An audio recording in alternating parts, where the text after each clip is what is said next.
State of the Nation.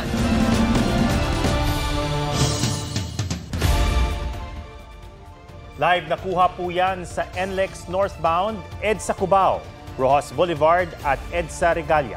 Pasado alas 10:30 na ng gabi ngayong huling Biyernes, bago ang Pasko, nasa daan pa rin ang maraming motorista at biyahero. Siksika na sa mga terminal ng bus, sa mga port at paliparan dahil sa mga pasaherong humahabol makabiyahe ngayong huling araw na may pasok bago ang long holiday weekend. Live mula sa PITX, may report si Jamie Santos. Jamie!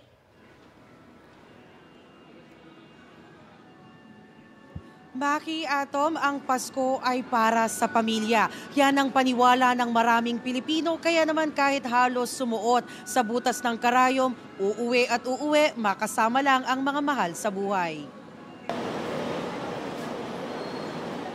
Bukod sa naglalakihang mga bagahe, bitbit din syempre ang mga regalo. Ganyan ang karaniwang itsura ng mga pasero sa isang terminal ng bus sa Pasay. Karamihan, nagmamadaling makauwi sa kani-kanilang probinsya tulad ni Conrad Lapalucena.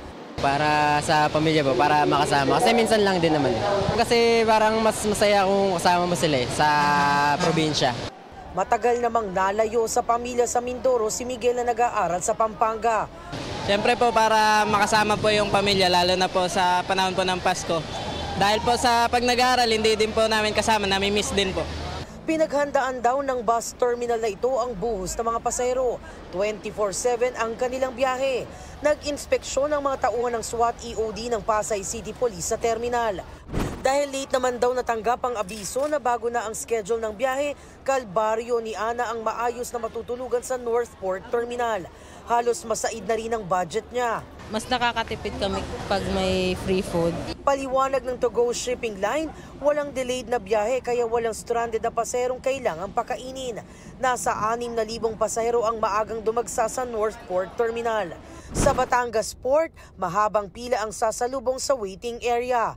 Ayon sa Philippine Ports Authority Batangas, inaasang 20,000 outbound passengers ang pupunta roon hanggang bisperas ng Pasko. Sa inspeksyon naman ng DOTR sa NAIA, nakausap nila ang ilang pasaherong na-delay ang flight. Sayang yung time, hassle talaga. May bahagyang pila bago makarating sa immigration counter. May conveyor belt na mga bagahe na nasira raw pero naayos din agad. It's a very congested airport. No? Ang capacity nito ay only 32 million. No? But we are handling already 45 million. No? Kaya kailangan magkaroon ng siguro additional infrastructure, no? Karoon ng additional equipment.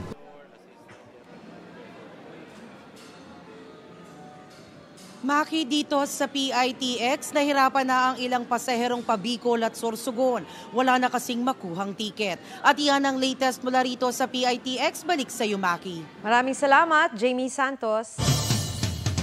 Sa mga pangunahing kalsada, ramdam na rin ang bigat ng traffic. Ang NLEX nagdagdag na ng mga tauhan para magmando ng traffic at magbantay sa toll plaza. May live report si Katrina Son. Katrina? Atom, Biyernes nga ngayon at 3 araw na lang bago ang Pasko. Nagsimula na rin na bumigat ang daloy ng trapiko sa ilang mga toll plaza dito sa NLEX at maging sa SLEX. Tanghali hanggang alas 4 ng hapon, maayos pa ang traffic sa ilang bahagi ng EDSA. Pero iba na ang sitwasyon pagsapit ng alas 5 sa mga kalsadang malapit sa EDSA. Pahirapan ang pagsakay. Ang mag-asawang ito nabitbit ang 4 na bata. Matyagang naghintay ng masasakyan. Kanina pa nag-aabang rito, siguro may mga kalating oras na. Galing naman sa Christmas party si Teacher Abigail nang magdesisyong makiangkas na lang sa katrabaho. Bali ako na po yung nagbayad po ng gas para po kahit papano is mas makatipid po.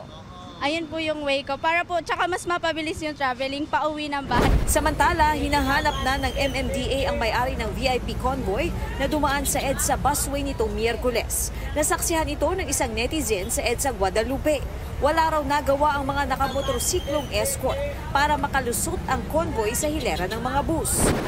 Bilang paghahanda naman ng matinding traffic, nag-deploy na ang pamunuan ng NLEX na mahigit 1,000 tauhan para magmando ng traffic at magbantay sa toll plaza. Hanggang bukas ng gabi, asahan raw ang pagbagal ng daloy ng trapiko. Bukas lahat ng lanes at suspendido muna ang lahat ng konstruksyon maliban kung kailangan ng emergency safety repairs.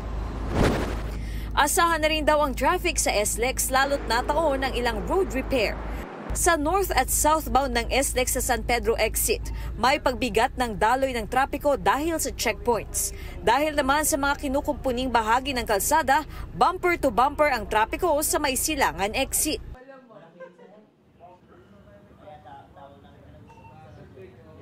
Atom, paalala naman ng mga otoridad sa mga babiyahe na i-check ang inyong mga RFID kung may mga load para iwas sa anumang aberya. Atom? Maraming salamat, Katrina Son.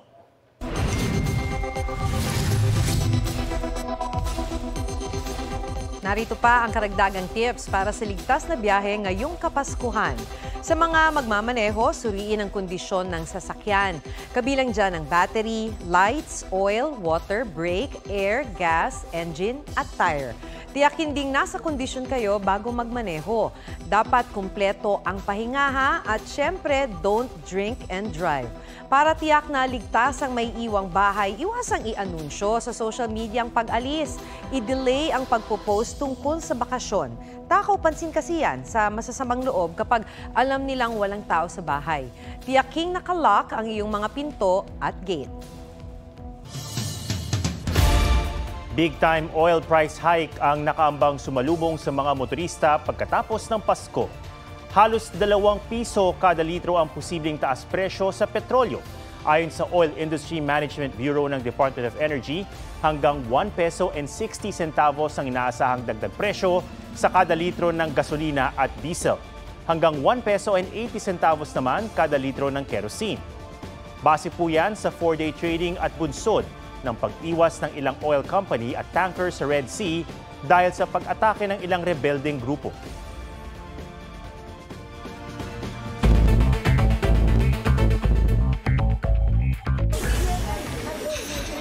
Presyo ng lechon sa ilang tindahan sa La Loma, Quezon City tumaas na mula 6,000 pesos. 7,500 pesos na ang lechong, good for 15 persons. Nasa 25,000 pesos naman ang isang malaking lechon. Kung limitado ang budget, may mabibiling ulo o pata na aabot sa 700 pesos per kilo. Nagmahal naman ng 7% ang presyo ng ham sa Quiapo. 1,880 pesos na ang kilo ng Chinese ham, habang ang scrap ham ay 1,640. Mahigit 15 patay sa pambaril sa isang universidad sa Prague sa Czech Republic. Ayon sa mga pulis, isang estudyante ng Faculty of Arts ng Charles University ang suspect sa krimen, nakabilang din sa nasawi. Ayon sa ating embahada roon, ligtas ang 6 na tukoy nilang Pilipinong nag-aaral doon. Sarado muna ang universidad. Emil Sumangil, nagbabalita para sa GMA Integrated News. May sagot na sina Herlene Budol at Bianca Manalo tungkol sa nag-leak na private conversations umano nila sa aktor na si Rob Gomez. May report si Nelson Canlas. Sa isang post sa Facebook account ng aktor na si Rob Gomez nitong Miyerkules, lumabas ang screenshot ng ilan sa umano'y private conversation nila nang naging co-star niya sa Magandang Dilag na si Herlene Budol at Bianca Manalo.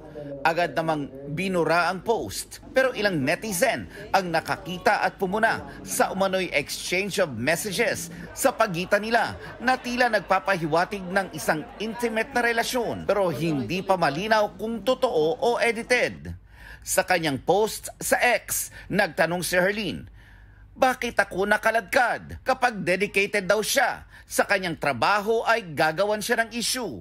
Hindi rin daw ito ang unang pagkakataon na nachismis siyang buntis. Sa isang bagong pahayag, sinabi ni Herlene na kung sino man daw ang naglabas ng screenshot, yun ay pwede raw niyang kasuhan. Sa kanya namang Instagram, sumagot si Miss Universe Philippines 2009 Bianca Manalo. Anya, false rumors daw ang mga ito. Friends and co-workers lang daw sila ni Rob. Sagot pa niya sa kumakalat umano nilang private conversation ni Rob. Maghahatid lang daw ng Christmas gift ang aktor na gusto niyang personal na tanggapin. Obvious daw na ang ilang parte ng kanilang usapan ay binura para maging malisyoso ang dating. Nakakasakit daw ang mga pangyayari, di lang sa kanya kundi pati na rin sa kanyang mga mahal sa buhay. Sinusubukan pa namin kunin ang panig ni Rob, pero sabi niya sa isang pahayag sa pep.ph, may kumuha at gumamit ng kanyang cellphone nang walang consent noong Miyerkules at nag-post sa kanyang account para palabasing siya ang gumawa nito. Nadamay daw ang kanyang mga kaibigan at co-star na sinusubukan lang siyang i-cheer up sa panahon na may pinagdaraanan siya. Nelson Canlas, nagbabalita para sa GMA Integrated News. Makalipas ang 6 na taon, muling bubuksan ang peace negotiations sa pagitan ng gobyerno at National Democratic Front of the Philippines. Ang mga isyong naisutukan sa peace talks tinalakay sa The Mga Has interviews. November 23, nagpirmahan sa Oslo na handa na kayo ang NDFP sa ngalan ng CPP-NPA at ang Philippine government sa pamumuno ni Bongbong Marcos Jr. na magkaroon muli ng peace talks.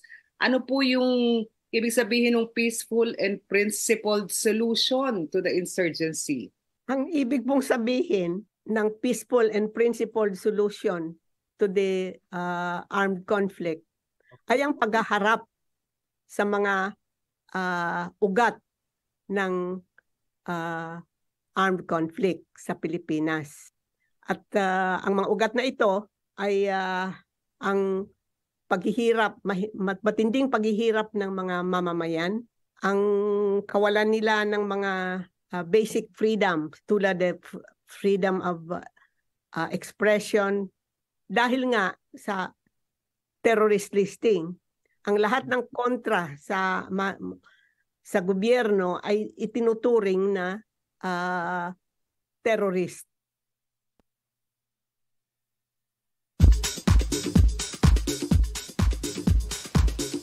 BTS will never let you go, Army. Yan ang mensahe ni Jimin sa fans sa kanyang bagong single at music video na Closer Than This.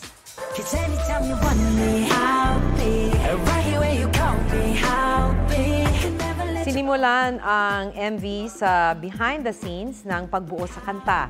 Isa sa highlight ang clips ng mga concert ng grupo sa nakalipas na 10 taon. 3 araw na lang, Pasko na. Hindi naging hadlang ang maulang panahon sa selebrasyon ng Pasko sa Davao City. Ang isang ice rink naman sa Belgium nasa loob ng simbahan. May report si Oscar Oida. Samot-saring instrumentong itinono para tumugtog ng mga pamaskong himig. Musical ang selebrasyon ng Pasko Fiesta sa Davao City. Ang mga nagtanghal na marching band, pambato ng Davao City at mga kalapit na lungsod. Nagtagisan din ng mga float na gawa ng iba't ibang organisasyon. Ang ice rink naman na ito sa Belgium, tuwing magpapasko lang itinatayo. At ngayong taon, inilagay ito sa loob ng lumang simbahan. Pero bago kumunot ang noo ng ilan, paliwanag ng organizer, matagal lang hindi ginagamit ang 18th century Baroque church. Kumpara sa labas, mas damaraw ng mga skater ang Kapaskuhan.